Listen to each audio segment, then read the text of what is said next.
Pittsburgh Steelers fans, what's going on? This is Jeff Hartman, senior editor behind thesteelcurtain.com with you for a victory post-game podcast. The Pittsburgh Steelers beat the Denver Broncos, or should I say hang on to beat the Denver Broncos 27-19 in week 5. It's their second win of the season. They're 2-3 as they prepare for the Seattle Seahawks in week 6 before the bye week. And we're going to talk about injuries. They need this bye week in a bad way. We're going to talk about all of this game. And joining me as always, Bryan Anthony Davis. What's up, Bryan? How's it going? A wise man once said to me, turn that frown upside down. Whoop. What a win. I am, look, no style points. There were some style points at the beginning. I was liking the way everything was going. Lots of things happened in between, especially in the third and fourth with guys limping off. So I'm going to take that, but I'll still take it more than the Broncos scoring there and the Steelers having to stop them on a 2-point conversion. This is even more of a victory than that would have been. Well, let's start off with knee-jerk reactions. You might be wondering, where's Dave Schofield? Dave Schofield is at the game. He took his son to the game. If you listen to his shows during the week, you would know that. He did some live videos, so make sure you check that out. Video on YouTube, as well as we took the audio, yes, Bryan, and put it on our podcast platform? Yes, both of them. He just did a post-game one, and it is on there as well. All right. Very good. Very good. So let's do knee-jerk reactions first. Before we do that, let's get Tom Muir's $2, one for each win. Run game came to life. Finally, we are going to talk about that, and thank you for the tip, Tom. Bryan, your knee-jerk reaction after this game, it was a tale of two halves indeed, but what was your first takeaway? My first takeaway is they did everything that they were supposed to do, everything that we forecast.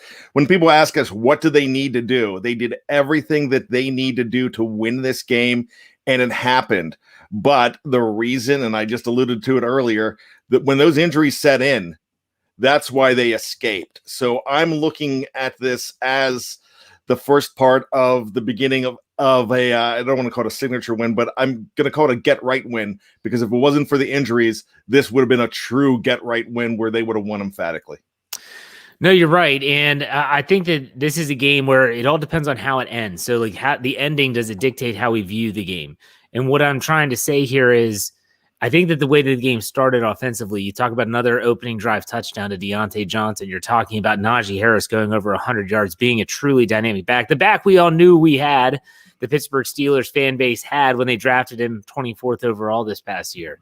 The offensive line started to get going. And then in the second half, the offense isn't controlling the clock as much. The defense is on the field more, and Teddy Bridgewater is getting comfortable again. Nonetheless, the win is what the Steelers desperately needed, and they got that win. At this point, folks, fans out there listening, beggars cannot be choosers, okay? The Steelers just needed to win. They get to 2-3. They have an opportunity to be 500, 3-3 at the bye week. That is all very much on the table, so keep that in mind. Let's get to a super chat here. Eamon J. Singh gives us $4.99. Says Schofield had some great seats at halftime. Or I guess at halftime. I didn't watch Dave's videos, to be honest with you. He said, what sections do you recommend for the best value? Well, I think I saw, and Bryan, you might have seen this too, there were only 59,000 fans there. So there were a lot of empty seats. I'm not sure if people are scalping them, trying to make a lot of money, and people aren't willing to pay it or what. I don't know. Bryan, you've been there more than me, if you want to answer the question about the best value. There, you know what, I'm not a fan of the 500 level, because by the time I get up there, I'm winded. I like where Dave sits. I like the end zone seats. Those are probably your better value. Really, in that stadium, if you're sitting in the 100 or 200 section, you are in really good shape. I mean, there are some very good views from like up high, like section 525, which is mentioned here, but like on the sidelines. But I think if some of them you get into where they're bleacher seats, and that's just not comfortable to me. Real quick, to get back on topic, Bryan, did you do anything different to try to get some good juju going for the Steelers today? Did you try anything different? New jersey, new seat, anything? You're going to grimace when I tell you. I watched the game shirtless. No, you didn't. Absolutely. I watched the game shirtless. And it's so funny. I took a shower right before the start of the game. I didn't want to pause it. I was working on all kinds of stuff, so I had pants on. I promise you that. But I just didn't put a shirt on the entire game. So I was coming in to get ready for this. I'm like, well, I better put on a shirt because Jeff will not have any of that. So I don't care. I don't care if you wear a shirt or not. You want me to go shirtless on a podcast? No, I'm not saying, but I'm not saying you have to do it. I was just curious. Yeah. Okay. But I knew you'd grimace, and that mental image is burnt into your brain. Yeah, it is. That's fine. I actually went without a jersey for the second straight week. And I'm just trying, I'm not going to wear a jersey. So today I wore my play big like Ben t-shirt, and Ben Roethlisberger did deliver. Let's get to the stat lines. What we're going to do is we're going to go through the offense in the first half of this podcast, and then the second half we'll do defense and special teams. We're going to look at the stat breakdown. And do you want to do grades, Brian, or no? It's up to you. I'll leave it up to you. Game time decision here. You know what? I usually hate grades, but on a day like this, I don't care. Okay. Let's get out the red pens then, folks. Let's talk about Benjamin Todd Roethlisberger. Finishes 15 of 25, only 25 attempts. That's important. 253 yards. He had 2 touchdowns, no picks, was sacked once for a 120.9 rating. Brian, BTR grade, what is it? I really don't see a reason to give him a poor grade at all this week. I have got to give him a B+. And some people are going to come in and say, why aren't you giving him an A? He did everything he needed to do. There's a couple things that I didn't love. Now, I don't know if I'm going to go ahead and blame holding onto the ball and getting sacked and that fumble on him completely, because I forgot to mention that. Good point. I forgot to mention that he did fumble the football. He was covered. He was running around trying to make something happen. He held onto the ball, but everybody else, when I said they were covered, all the receivers were covered. I thought that Chooks let somebody in first. Then I noticed that Kendrick Green let somebody in too. So he was kind of running for his life. Was that his complete fault? It was still a turnover. So I'm dinging him for that one. And the almost interception, the almost pick six towards the end of the game when they were driving down there and when they got the penalty. Yeah. So that could have been disastrous. So he gets a B for that, but he controlled the game. We want to see only 25 pass attempts out of him. Everything that we wanted to happen happened with Ben as well. So I'm giving him a B+. I'm going to give him a B. Could have gone B+. I could even see A- if someone wanted to be have a really good positive outlook right now. But for me, the offensive line, for as well as they did run blocking, pass pro was an issue. We'll talk about the offensive line in a second. There were a lot of free rushers coming at Ben. You could tell he's trying to get rid of the football, banged up again, whether it was his elbow or hand. He hit it on a helmet at one point. He made the throws when necessary. He made those throws that a lot of people like Jeffrey Benedict said he doesn't make these throws anymore, like the touchdown to Chase Claypool over the middle between the safety and the cornerback. Like that's the throw we've been waiting to see him make, and he finally made that throw. The holding onto the ball obviously is an issue. Pocket awareness, and again, he's got people coming from all angles. But I thought Roethlisberger played his best game to date, and he didn't have to do it on his own. And that's how the Steelers are going to have to win football games moving forward, is they cannot rely, I hate to say this, they can't rely on Big Ben to win it for him all the time anymore. I feel like anymore he has just a few of those cards up his sleeve, and it's just not in the cards that he's going to be the guy that goes out and just wins it. So I'll give him a B. You said B+, right? Yeah, I did. All right. And a good job citing the fact that he did fumble. That's not on his offensive stat line. That's a different section of the box score. Okay. So Ben played great. I thought he played a good game. And folks, B still a good score. He played above the line, as Mike Tomlin would say. Let's go to the running game, though. Steelers rushed for 147 yards total on 35 carries, 4.2 average. Now, that also includes the 35 carries Ben Roethlisberger's kneel down to end the game. Najee Harris, 23 for 122, 5.3 average, 1 touchdown, and a long of 20 yards. What do you think about Najee Harris? What's his middle name? I feel like we need to know Najee Harris's middle name at this point, because we use all the middle names like Trent Jordan and Benjamin Todd. I mean, do you know offhand? You know what? Every time I looked it up, it seemed that he didn't have one, but I believe recently that I did see one. So I will have that really soon, because we have got to start doing it. But yeah, isn't it fitting? The man's name's Jerome. Najee Jerome. Yeah. Oh there my you gosh, go. it was meant to be. That's great. What do you give Najee Jerome Harris then? Okay. NJH gets an A+ from me. I'm not digging him on anything. I loved everything. I loved everything that he did. I love the fact that he battled to get back out there and I can't do it and went back in. I'm glad you didn't say rate the running backs as a whole, because I can't give the running backs as a whole an A+, but I can cite those other running backs to tell you how good Najee Harris is. I helped out Big Bro Sco on the knee-jerk reactions, and I made a couple mentions that this is how important Najee Harris is to this team. Number 22, if he goes out, they are in trouble because Kalen Ballage did a little bit better than Benny Snell. Then Benny Snell did some things in the final drive, but still didn't get it done completely. They can't get it done without him. So when you go back to April and you look at that draft pick of Najee Harris, and when you're saying, I should have never got him, you're going to waste him, man, you're probably 0-5 without him.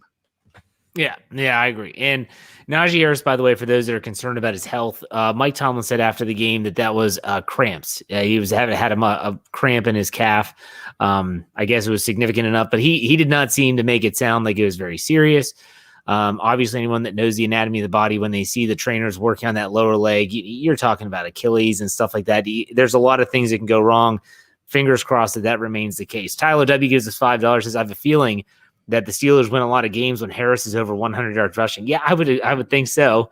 I would hope so. And especially, it doesn't happen very often. I can't tell you the last time the Steelers went over 100. If Dave or Brian, if you remember. Yeah, no. So they said it during the broadcast. The last time that the Steelers had a 100-yard rusher was James Conner last October against Cleveland. Sheesh. So it's been a while. Yeah. Almost a calendar year.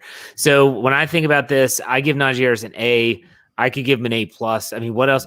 Let's do an A. The guy, if there's one thing he still doesn't do well, and this was pointed out by Jeffrey Benedict, and it was also evident in the game today, is his blitz pickup is just not there yet. He's a rookie. He is still learning the nuances of that. But ultimately, I think that Najee Harris is everything the Steelers wanted and then some. So, Benny Snell, I want to say something about Benny Snell. So he started off the game horrible. Obviously, he drops the pass when he gets the first look. He has a holding call on special teams.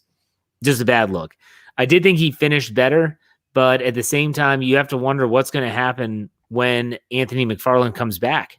When Anthony McFarland, I read an article this morning. It was Bob Labriola from Steelers.com. He interviewed Mike Tomlin. Mike Tomlin said in that article, he's hoping to have Banner and McFarland back next week versus Seattle.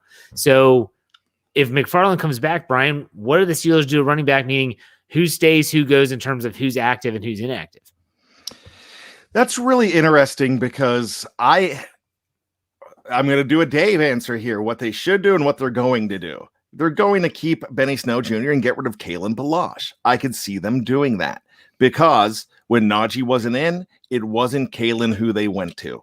When you had to go ahead and give him a breather early in the first quarter, it was Benny Snell who they went to first. Me, if I'm the coach, I'm cutting him. I cut him in the first quarter on knee-jerk reactions. I downright cut him, but I don't have that ability to do so. But I loved what he did last year in the opening week. I loved it. I love what he did in a couple games, definitely in Los Angeles 2 years ago when he was a rookie. But right now, he gives you no value. When he dropped that pass, which, of course, they were fine because Ben was going to go up top to Deontay Johnson. But when he drops that pass on the first possession, you're thinking, Najee's not going to do that, even though we've seen him do it. But Najee's probably catching that ball, and he's just – it's a waste when anybody but number 22 is out there. So I think Ballage goes. One of them's going. They're gone. But I just think that Mike Tomlin and this team is married more to Benny Snell Jr. Yeah, no, you're right. You cut a drafted player is a damning thing to do for any organization. Let's go to the pass catchers here. Chase Claypool, 5 catches for 130 yards and a touchdown, along of 59 on 6 targets, mind you. Deontay Johnson, only 2 catches, but 72 yards with a touchdown, that long of 50 and 2 targets. Was only targeted 2 times, folks. Think about that. Deontay Johnson. Najee Harris had 2 for 20. Zach Gentry, 1 for 13. Eric Ebron, 2 for 10. Pat Freiermuth, 2 for 7. A very efficient day by the pass catchers. Brian, what do you grade the pass catchers? I give the pass catchers an A. Look, there was a really bad drop. I just talked about a bad drop by Benny Snell. Then there was a bad drop by Cody White, but Cody White's not been in there. Yeah. I'm not going to ding the whole unit, and I'm going to give them even more credit because they lose Juju in that game, and when they lost him, they knew he wasn't coming. Nobody in the stadium thought he was coming back. I mean, we got a message from Dave right away that said that does not look good. And that's before they showed it on TV. Yeah. So you know what? So they did it without James Washington. They did it without Juju, but you really got to get James Washington back because you really can't hope to do as much with Ray. Ray's a great special teams guy, and man, he made a great play as to break up an interception. I mean, he went after a 300-pound guy, and he's like 77 pounds soaking wet, and he just cracked this guy. And Mike Purcell I believe Mike Purcell's his name. He just cracked him, and it was amazing. But for everything else, you got to ride with Chase, and I'm shocked that Deontay Johnson only had 2 targets. He caught them both, and that's a great thing. But with those other guys in there and those other guys missing, that's incomprehensible to me. But it worked. I mean, they made it work. He's able to spread the ball around.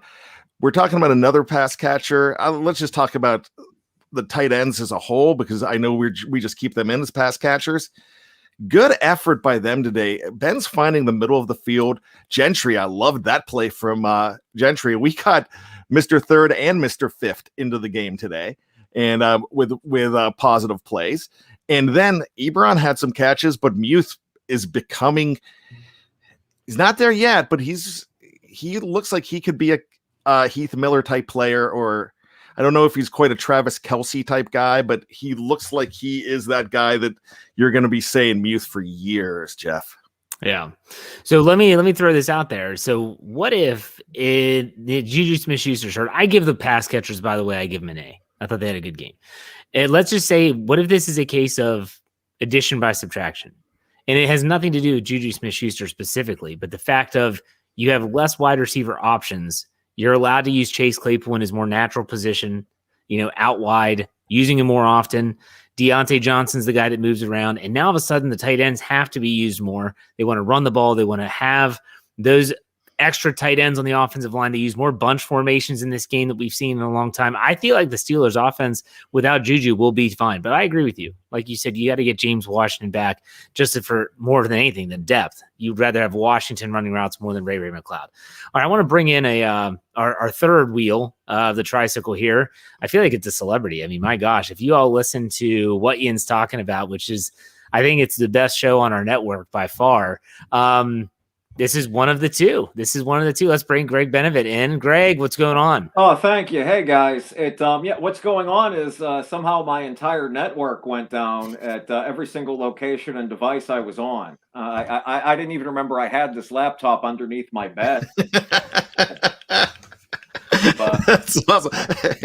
He went to the bullpen. There you go. Got to. I'm gonna give us a shot. I hope I'm a 8 to 10 second. All right, well, it sounds like Greg's network's back down again, so we'll see if we can get him back on. That was a good little spot there for him. All right, let's see if we can get him back on here in a second. But he's putting up the hands. You can't. Nobody can see it. Only we can see it. Yes, he can see it. All right, let's try again. He's back. I think he's back. He's back for now. I'm back, but it's how long am I back for? I mean, it's I don't know. So say your piece. Say your piece now, Greg. Like now's your chance to talk. If not, we go. I try to go from sidelines, but I have weird wrenches on the side. I have no idea what's happening to my. And we lost Jeff. We lost Greg. Yeah, all right, Greg. Go ahead, check that internet out and try to come back in. All right. In the meantime, Bryan, we're going to press on with the grades and everything like that. Let's go to the offensive line now. Typically, we break it down pass pro and everything else with running the ball. So I want to look at quarterback hits. They only registered the Denver defense. I'm shocked. They only registered 2 quarterback hits, and we know they only gave up 1 sack. And then the Steelers obviously ran the ball much better, averaging 4.2 yards a clip. Najee Harris, 5.3 yards a clip. Bryan, looking at both sides of that coin, how do you grade the offensive line? I am going to give them a B-. I'm not ready to elevate them completely. I thought they had a very good game today. There are a couple things that concern me. First of all, I was joking about how I fired, Benny Snell Jr. I fired Chooks too. He got fired today too for me. Well, why? And I don't think he did that bad. He was going against Von Miller. It's not like he's going against Joe from down at this local Subway that just put on a jersey. He's going against one of the best pass rushers in the game. He was scared against. I mean, those 2 jumping off sides, 2 false starts. Wait a second, scared? Yeah, he was. What scared. Did you say? How are you going to say that about an NFL player that you was scared? You're there with your shirt off watching the game, and you're saying that he's scared?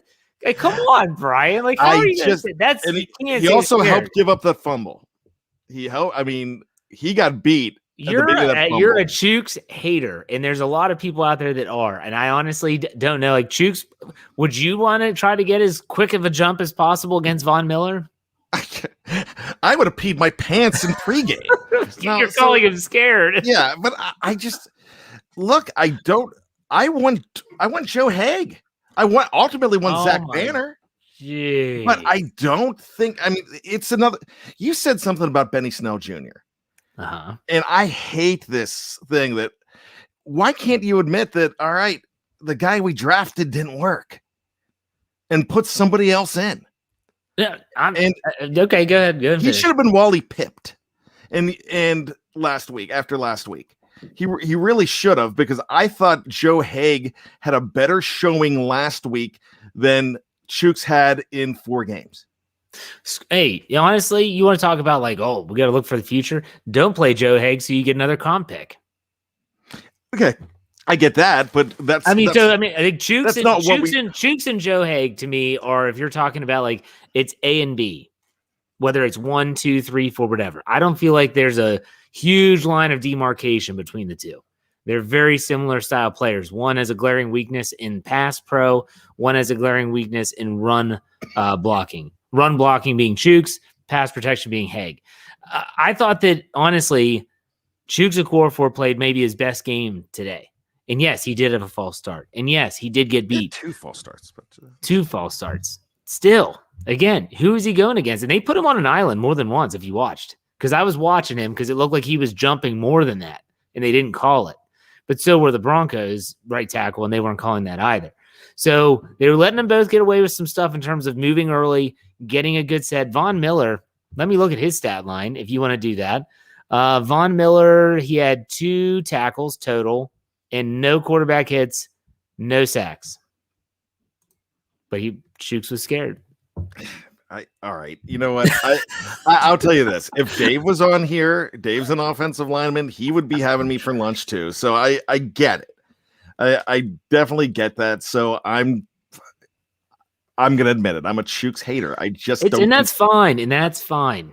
You know, I wasn't early on in his career. I was not very fond of Marcus Gilbert, and Marcus Gilbert came on to really be a good player on that right side for this team. And I thought he ended up being great. And I ate some crow on that one. Hopefully I eat crow on Chooks. I just don't see what everybody else is seeing in him. I just see some egregious mistakes. Well, let's not confuse me saying that Chooks played well today as me saying they need to bring him back and be the left tackle for the future. No, I'm not saying that. He's probably going to be gone after the season. But what I want to say is that I thought that the offensive line in general, I thought they played well. You gave him a B, yes? Yeah, I might have given him a B-. I think it was a B-. I was going to say, again. I think a B is a good score for this group. I felt that, like I said, they had a lot of free rushers. That bothers me. I'm not sure who's missing assignments or something like that, but a lot of free rushers coming in on Roethlisberger that he had to get rid of the ball faster than he wanted to on more than one occasion. That's just not conducive to winning in the National Football League, at least not in 2021. So I think that, when Zach Banner returns, maybe next week, I think we'll see him next week, to be honest with you, if I'm a betting man. And also, don't be shocked if they move Chooks over to left. I would not be shocked. And you have Dan Moore there. If Chooks is struggling, they can put him in. So they have kind of a fail-safe there. Go ahead, Is that what you want? I mean, what does Fan Jeff want? Fan Jeff? Yeah. I honestly, if Fan Jeff says, you throw everything against the wall until something sticks. And if it's Dan Moore at left tackle, then it's Dan Moore at left tackle. I didn't hear Dan Moore's name once. I think I heard it once, and it was more in praise, because I think he did something decent. But I thought that was a good thing too. Nothing bad was coming from Dan Moore's side. Yeah. So I thought he did a pretty good job. So if we're looking towards the future, I'm going with Dan Moore Jr., because I don't believe in Chooks on the left side, the right side, strong side, weak side. If Chooks turns into, when Zach Banner comes back, the swing tackle, I think that's the best case scenario for the Steelers. Because not only that, you're saying that Dan Moore has proven himself as the left tackle, and he keeps that job. At the same time, I could see, I think it was Dave that said this maybe on the preview, he could see them resetting Dan Moore, inserting Chooks, and then bringing Dan Moore back after the bye week. Giving him a week to kind of get himself together and then coming back. I don't know if I would do that. I don't like that, but I heard him say it, and it has merit. It's just not me. Yeah, me neither, to be honest with you. All right, let's finish this offensive segment up talking about play calling. That's something I know, Brian, you've been very critical of Matt Canada's play calling at times. Where were you in terms of the schematics, the game planning? The start was another good one. Second straight game, they've scored a touchdown on their opening drive. Just both went to Deontay Johnson. Where are you with Matt Canada right now? I loved the play calling today, except for there's one play that I hated. And I was like, here we go. They're doing it again. 3rd and 1. They're throwing it deep. I hate this. Stop doing that. Why are you? Oh, hey, Deontay caught it. Woo! Great call. And then they do it again on 3rd and 1. And there was it was to Chase. It was more of a jump ball, but I hate that. I hate that play, and it seems like they do that a lot. But when it works, it works. But throughout the entire game, I thought there was a little more innovation. I like the fact that they got things going, but sometimes it doesn't come down to the play calling as much, and it comes down to the situation. And everything we talked about, and this is the 3rd time I've said it, we talked about if the Steelers can get a little bit of the lead, start establishing the run, Ben can do more Ben things, more good Ben things, and that's what they did. So that is, I think the play calling's fine if they don't fall behind. Well, yeah. I mean, that's pretty. When you run the ball for 122 yards with your starting running back, I mean, it's going to open up a lot of things. We know the recipe for success for the Steelers at this stage. If you don't, you're not watching the same games that I am. And that is, you run the football, you stay committed to running the football, and you limit Ben's attempts. What does this sound eerily familiar to? Early Ben's career. I mean, that's what they did. They ran the ball with Jerome. It could have been a couple other names. Ron Haynes was in there. Obviously, even when Mendenhall was early, they wanted to run the ball, limit Roethlisberger. And then all of a sudden, when Roethlisberger got into this pass-happy mode is when things started changing. Sure, they started to score more points, but at the same time, became less consistent. I think the Steelers need to really focus now. And it seems to me that the offensive line is starting to find their mojo in terms of run blocking. If they can lean on that, my goodness, this team will be able to control the clock. If they can get that lead like you talked about, keep the opposition off the field, I think that's your best course of action if you want to win more football games. So we'll see. I think Matt Canada had a great game. I love the new formations. They use more 2 tight end sets. Derek Watt saw more time than I can remember. Not that he played excellent, but he was out there more. They're changing it up. Hey, and don't forget Zach Gentry, that tight end screen. Derek Watt was on the field. They ran that opposite him. That whole play design was they knew Derek Watt was going to draw attention. They're going to run it his way. They throw it backside. Gentry rumbles for, what was his catch? He had one catch. Let me look it up. 12 yards. 12 yards. Gosh, it felt like 40. He's just such a big guy rumbling down the field. 13. Don't you take that yard from him, Bryan. Oh, gosh, 13. I'm such a jerk. Shirtless Bryan taking away yards. All right. And no food on my belly. There you go. There you go. No, like Frank's hot sauce or something dribbling. I love Frank's. All right. So with that being said, that's done with the offense. We're going to talk about the defense and special teams coming up on part 2. If you're watching live on Facebook or YouTube, stay tuned. We're not going anywhere. If you're listening on the audio side, head over to part 2. Be right back.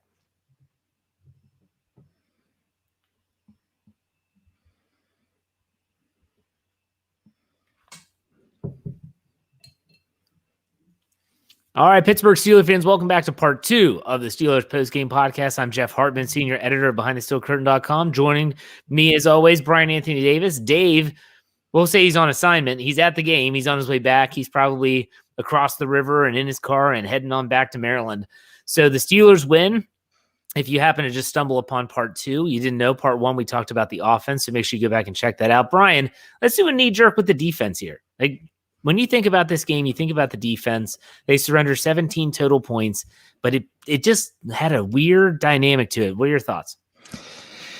This is weird for me, and the reason it is because I thought most of the time the defense was pretty good, and then it feels like it slipped sliding away in the fourth quarter, but things change because they're going to be going for it on fourth downs. They're going to be throwing it up. And we've seen so many good teams give up a lot of yards in those situations, but they didn't get that stop. And even if they were getting the stops, the offense wasn't there at that point because Najee Harris was out. Juju Smith-Schuster was out. It seemed like things were falling apart. But there were some plays made in this game late in the second half by Arthur Maulet, or maybe that was early in the third quarter, that I thought were fantastic. It looked like James Pierre was being picked on, but then I looked through the knee-jerk reactions and I saw James Pierre saying positive things about him 2 or 3 times, especially at the end. So at this point, I'm thinking that the defense was pretty good. Now, did they get the pressures that we want? No, but they got pressure. It looks like Alex Highsmith is there just like one half a step too late on a lot of it. But Teddy Bridgewater, and I'm going to steal this from you because Teddy Bridgewater gets the ball out of his hands really fast. And you said that. And when I noticed that, I was like, wow, absolutely. They really did. So the defense as a whole, they still won the game and they weren't giving up points early. So I've got to give the defense a B. Well, we're not grading the entire defense, Bryan. We're just giving knee-jerk reactions. Okay, my knee-jerk reaction was they were good enough. Okay, yeah, the way that it ended definitely was there. I was actually really happy. You root for certain players. As a fan, you hear a player's story sometimes. You find yourself, I do at least, rooting for James Pierre. Oh, He's kind of like a Mike Hilton type, kind of came out of nowhere. Who is this guy? And all of a sudden he has a big role in the team. And when he got burned for that touchdown, you're thinking, oh gosh. And he comes up with the interception and it does kind of change the way that you think about it. The Steelers defense is banged up though. Devin Bush left the game with another groin injury. I'm not sure if it's the same one or a different one. I mean, holy cow, the groin injuries on this team. It's a long list. We'll put it that way. It's a really long list. So Devin Bush, he is dealing with that injury. And that was really the only notable injury on the defensive side. But let's go through this. Let's talk it out as we always do, looking at the box score.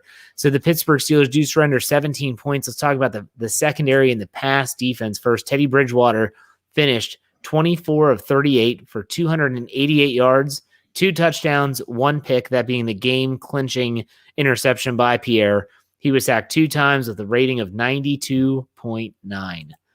So looking at the pass catchers for the Broncos, Cortland Sutton went off. 7 catches, 120 yards, 1 touchdown with a long of 39.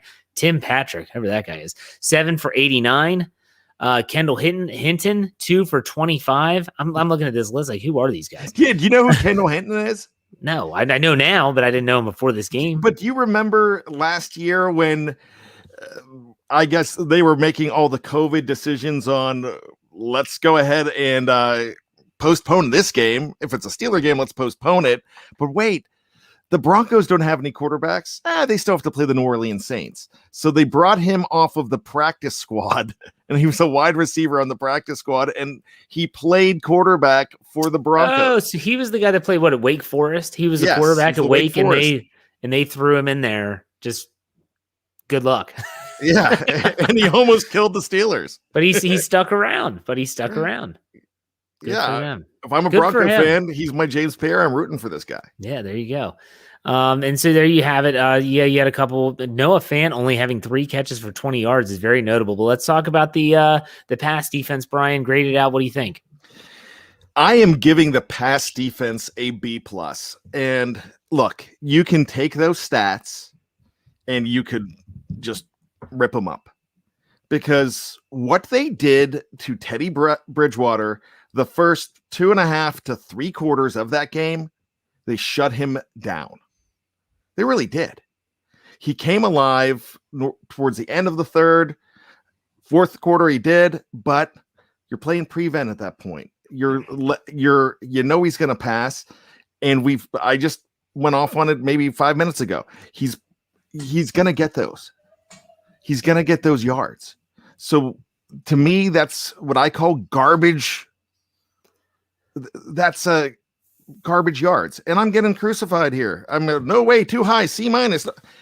Look at what he did look at what they did at the beginning of this game and on until the third. They were shutting them down.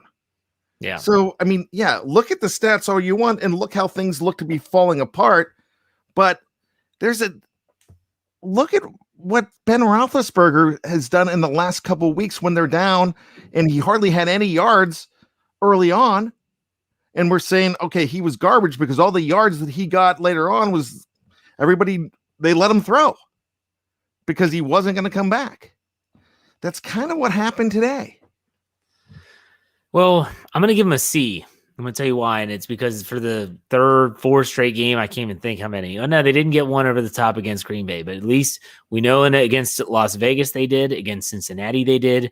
Players are getting behind them. And that's something Mike Tomlin has talked about a lot in his press conferences, in any media availability he has, is that we as the Steelers defense cannot –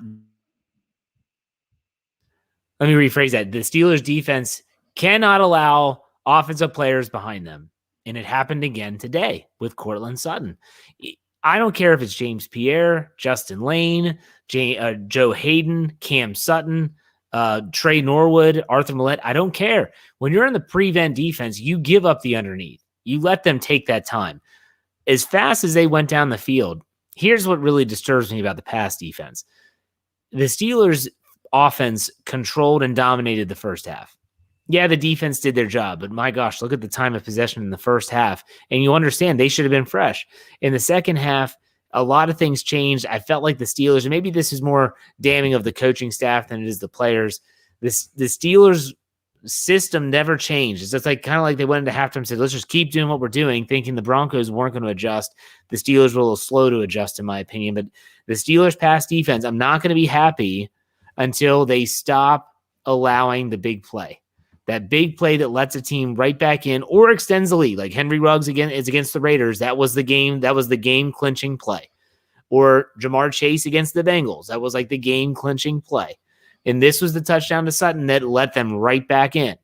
So that's why I'm going to give him a C. Anything you want to say to that? No, I agree with you on that. I will say about Jamar Chase, I think he's a superstar already. He's pretty good. I think he's a Pro Bowler already. Yeah. Okay. So secondary aside, let's look at the pass rush now. The Steelers, like I said earlier, they sacked Teddy B twice. They had 2 quarterback hits, 5 quarterback hits, 7 pass defenses, and look at these. Cam Hayward, 2. James Pierre had 2. I'm mentioning these because some of these are defensive linemen, especially around the Cam Hayward with the great pass breakups at the offense along the line of scrimmage. So when you're looking at the ability to get after Teddy Bridgewater, and Teddy Bridgewater is a mobile quarterback still. He's not a runner necessarily, but he is very good at manipulating the pocket. We saw him scramble around a lot today, make plays down the field.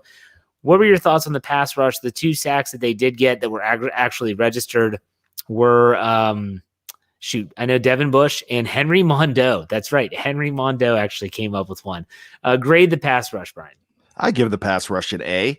And once again, Cam Hayward is just the absolute heart of that defense. He's your captain. He's number one, and he's helping getting the rest of these guys. I'm not just saying the defensive line, but the front 7. I think he motivates them all, and he is absolutely the man there. It was nice to see Henry Mondeau get in there. It was awesome to see Isaiah Loudermilk get a sack. He ended up losing it, but he still got it. But it just doesn't go in the stat sheet. Because and you have to take that penalty. But in the film room, when they're in class and they're looking at it, everybody's applauding the big rookie number 92 for that play because they know he got it. You just can't keep it. But they did what they needed to do. Teddy Bridgewater couldn't go crazy on you. Sure, he has a fast release, and you said it, and we talked about that a couple times. I think he's a lot better quarterback than a lot of people think. I think he's very solid. The defensive line did their thing and helped out, and I thought they were solid, except for really one play that ended up going for 49 yards. We seem to have had those last couple years where the defense really shut down the run, and then there's that one play that kills you, and that one play could have killed you. Well, we'll get to the run defense in a second. I want to talk about the Steelers, and one Steeler in particular that you mentioned him earlier in the show. Where is Alex Highsmith? I mean, the Steelers aren't racking up sack totals that are like mind-boggling, but my goodness, we all talked about, man, this guy's going to be so good. And then Melvin Ingram and TJ Watt, the 3 of those together, like good luck stopping it. And Melvin Ingram is making his own role. I mean, there were times where they had all 3 out there. And TJ Watt is TJ Watt. But man, Highsmith, I know he's getting close. You mentioned that, Brian. He's getting close, but goodness gracious, a quarterback hit, I'd be welcome right now. I don't think he's even registered a quarterback hit yet. No sacks. I know he's coming off a groin injury. He had that groin leading up to week 1. He had the groin injury that made him miss 2 weeks ago against Cincinnati. What's Highsmith got to do, Brian? I really don't know. He's great against the run. He's usually in the backfield, but he's not.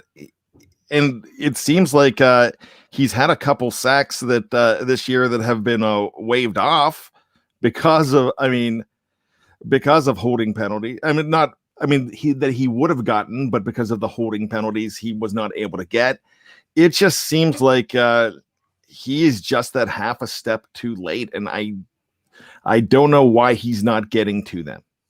Yeah, it's one of those things. It's just really curious. I'm going to give the pass rush, we'll say a B, because they did get to him, and Teddy Bridgewater is tough to get home. Okay. Hey, can I say one more thing? Sure. Just made me think. When we're talking about Highsmith, and then you're thinking about innovation, and then I'm thinking about Henry Mondeau. Not only did he get that sack, but he did a spin move. Yeah. And he looked pretty good. I mean, there's obviously he's been looking at tape of some great players and seeing what he needs to do.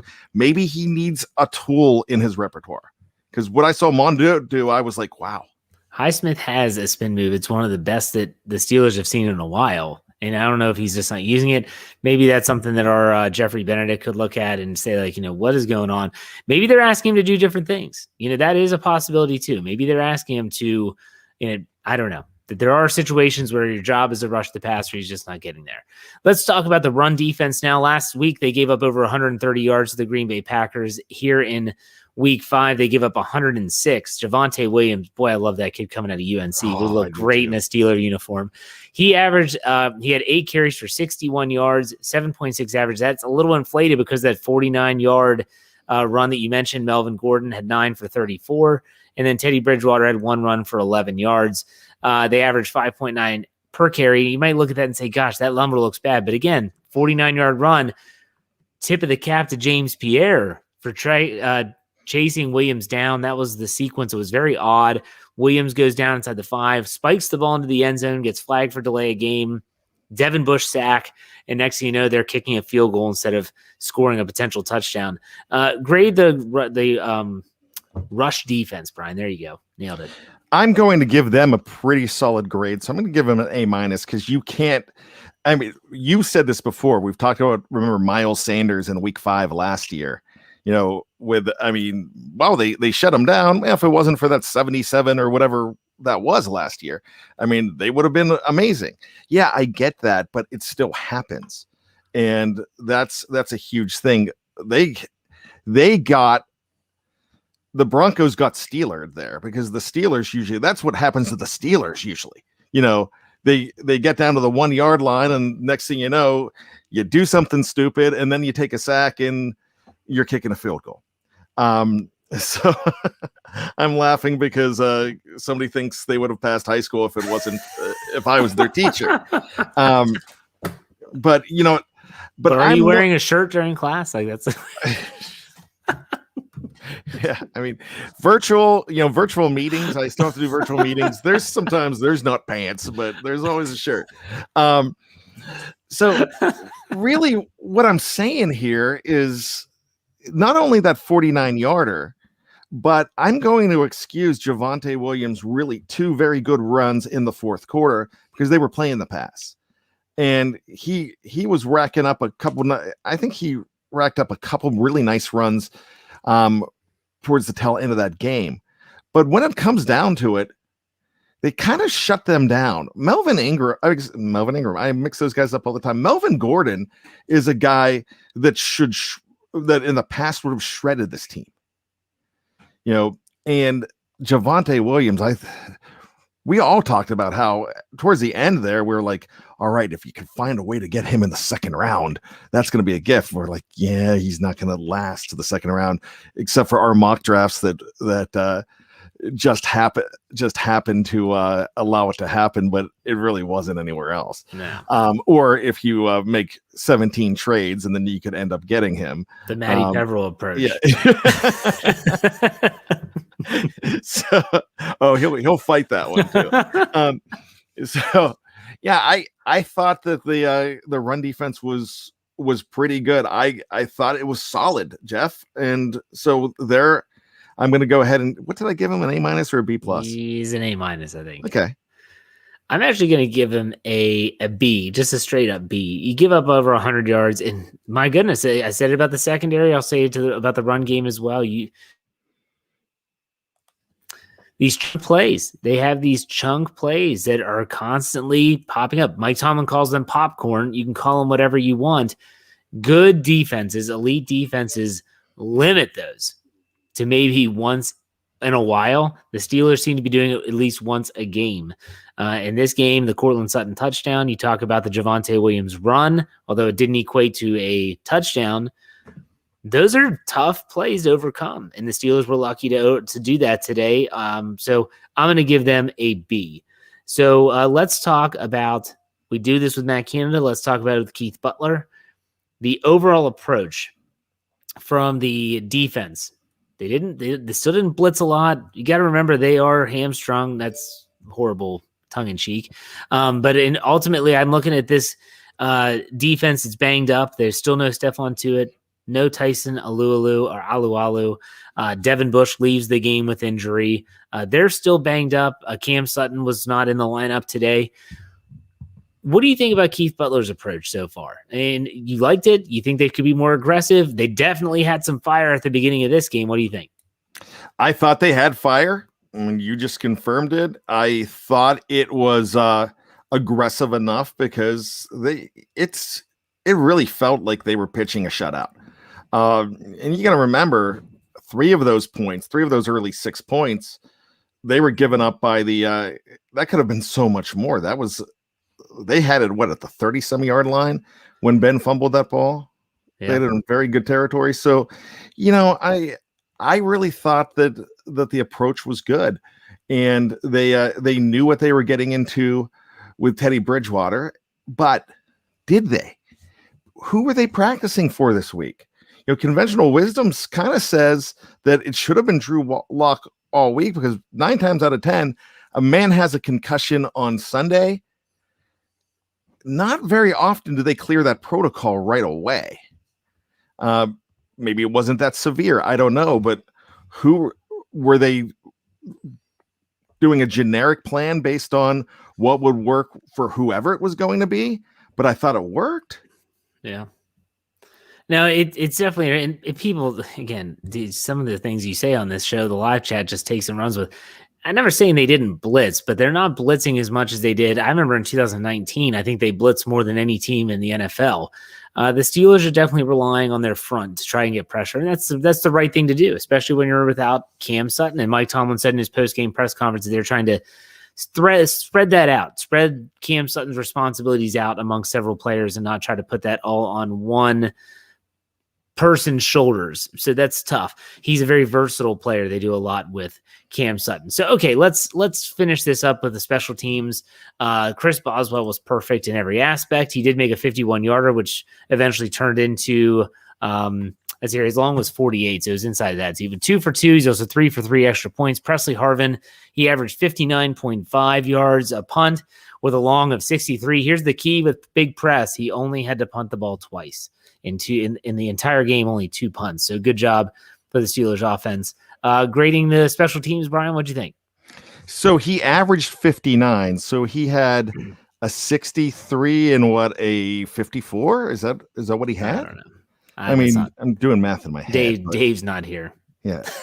But so I really thought, man, I love the way he was kicking. I love the fact that he only had to kick it twice. There was no prison riot in this.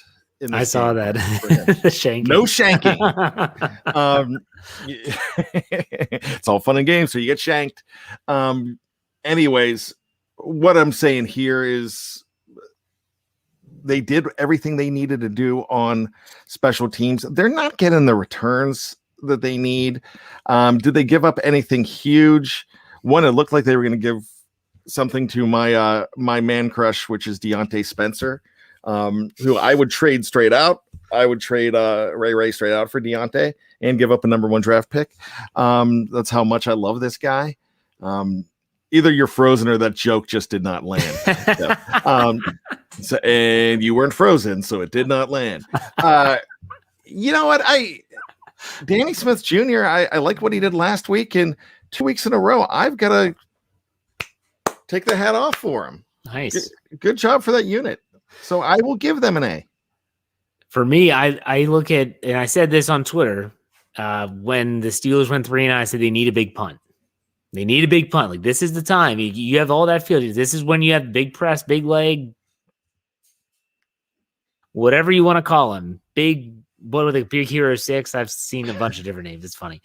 Oh, that's a good one. And he came out with a 62-yard bomber. It was a good kick. That's what I want to see. That's why I was like, yes, this is what I want to see more of. He's still a rookie. You got to keep that in mind. And I know someone put in the live chat earlier that, I don't know, something about Jordan Berry statistically is the better punter. Like, okay, it's fine. I was mad at the punting, not necessarily Jordan Berry as an individual. It just wasn't good enough. Let me go ahead and say this.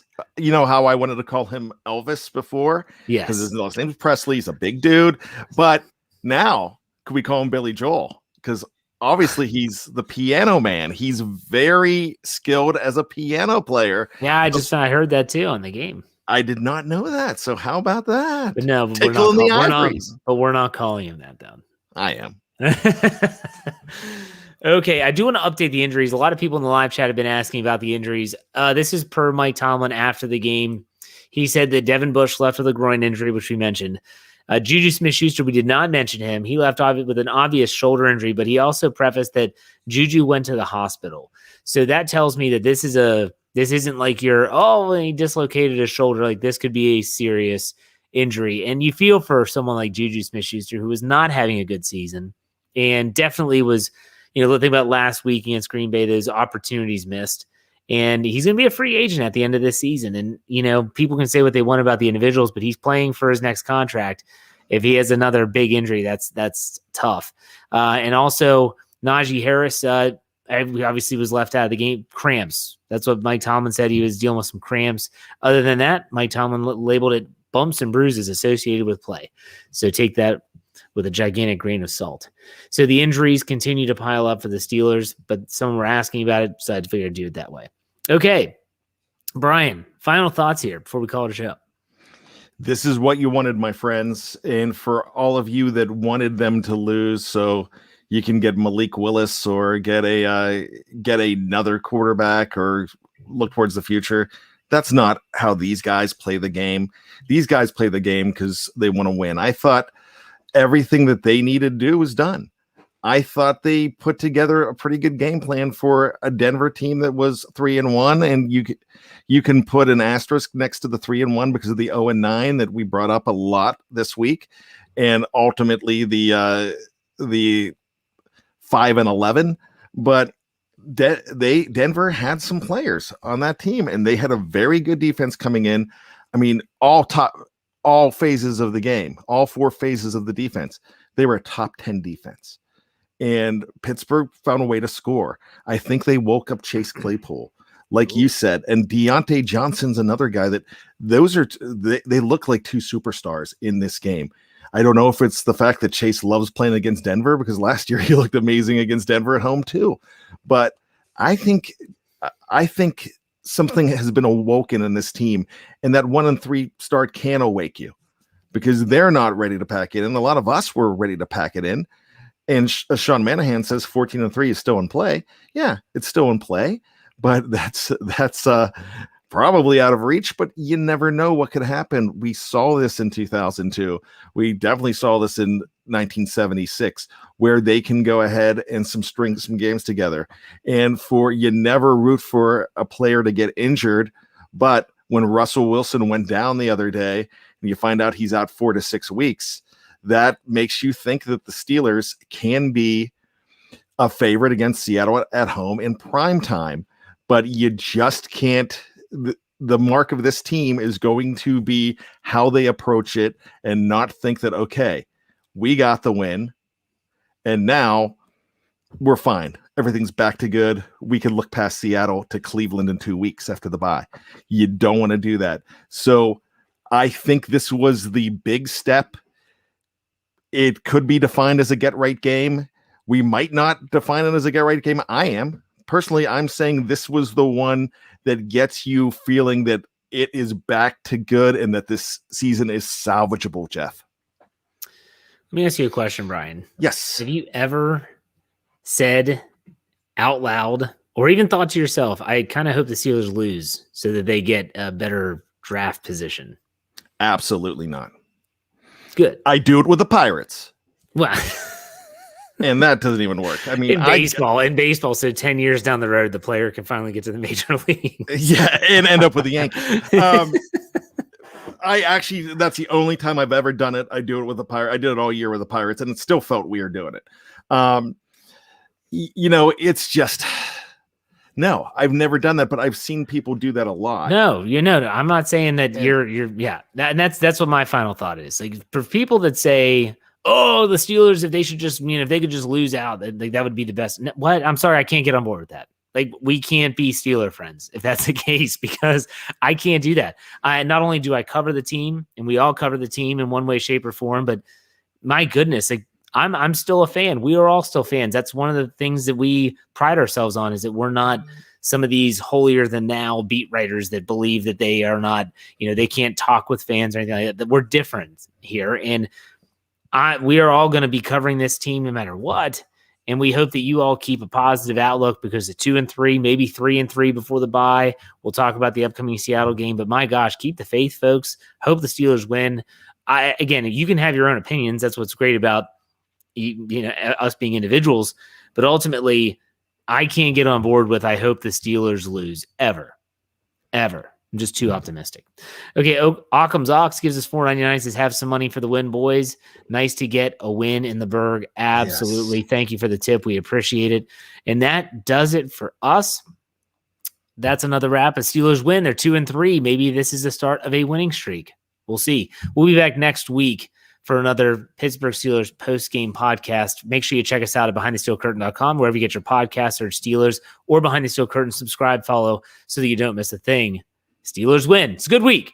We'll see you next week. Take it easy.